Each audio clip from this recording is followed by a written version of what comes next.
رو لبام قفل سکوت و تو گلوم یه انفجاره.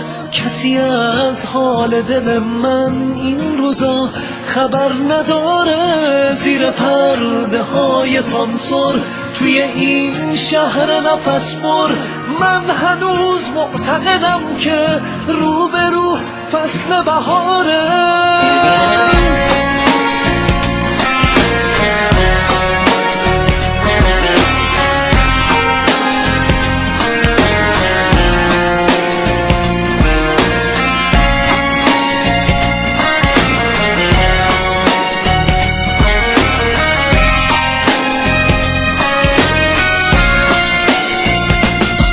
که سرد زمستون رو تنه زخمی و خستم، توی زندون ستمگر پشت این درای بستم. زیر رگبار شکنجه، زیر توهین، زیر تحقیر، دل به فرداهای روشن، دل به فریاد تو بستم. میرسه روزی که جای من و تو زندون نباشه، پاسخ سؤال ساده با تفنگ و خون نباشه. کسی به جرم عقیده له نشه،